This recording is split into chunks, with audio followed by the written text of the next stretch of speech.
Hi, my name is Casey Sams, and I'm a faculty member in the theater department at the University of Tennessee. And I'm here today to speak to you about our production of Peter and the Starcatcher that was part of our 2018 season. We'll be talking about this show for the rest of this month. Before we begin, I want to acknowledge that I am speaking to you from the lands of the eastern band of the Cherokee, the Yuchi, and the Muskogee Creek, and I want to acknowledge the caretakers of that land, both past and present.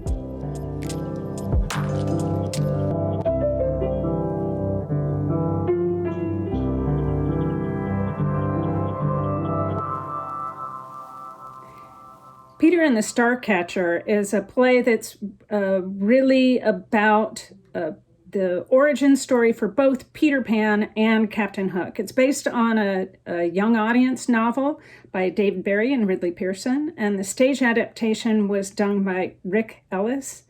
It's a piece that requires a lot of imaginative solutions to a lot of crazy problems, things like pirate ships and flying alligators and mermaids and flying cats, all sorts of really exciting and interesting things that every one of which we need to stop and go, well, wait a minute, how are we going to solve this? And the way that we solve the problem in this play, and really in many plays, is through the process of collaboration. For this show in particular, that collaboration took on lots of different forms. There was a lot of collaboration amongst the actors. It's really an ensemble-based piece so that everybody's involved in every moment. There was a lot of collaboration between the designers and myself, but also between the designers in really specific ways. There were props that were kind of costumes, and scenic pieces that were essential to fight choreography moments. So all of these places required the whole artistic team to really collaborate together in a very specific way. And then, of course, we needed to collaborate with all of the shops at the Clarence Brown Theater to make sure that the ideas that we were coming up with were things that they could do. Really, it was collaboration the whole way down the line. So a big advantage I had when I came to direct this show for the Clarence Brown is that I had worked on 2 previous productions of this show as a choreographer at 2 different theaters. So that gave me a great opportunity to understand really how the show fits together. And it also gave me a chance to see 2 really, really smart directors solve all of the different problems that are part of this show. Now, I couldn't steal a lot of those ideas directly because the 2 theaters that I had worked in before were thrust theaters where the stage comes out into the audience, more than is true of the Clarence Brown, which is a more of a traditional proscenium. So I had to adapt those ideas to our Clarence Brown space.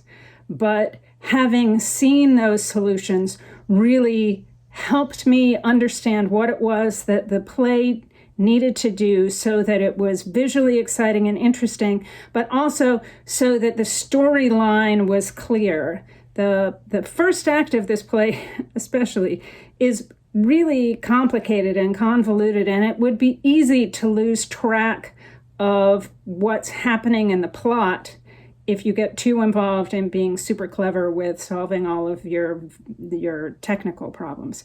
So having worked on this show before really gave me a step up.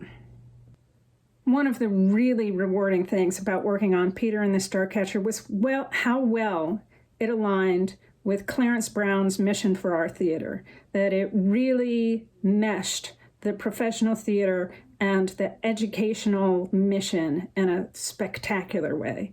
So in the cast, we had out-of-town professionals, we had faculty members, we had graduate students, we had undergraduate students, and we had community members, all involved in the production.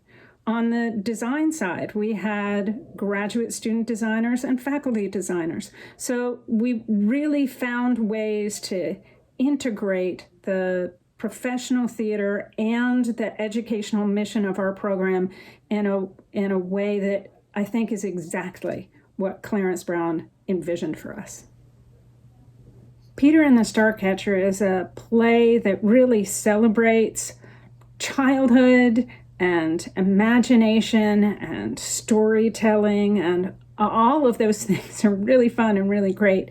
But the heart of the story, the kind of theme that it's about, is about the process of letting go of the past in order to be able to embrace the future. And the character that really experiences that is Molly, our female protagonist, who at the end of the play has to let go of the experiences that she's had with Peter and everybody to be able to move on and grow up.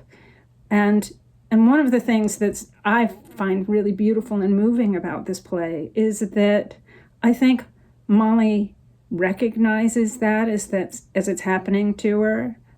I know in my life, lots of times those moments that are big moments of change, where I look back on them with fond memories. I didn't know those moments were happening as they were happening. Like, it's only in hindsight I can see how important those moments are.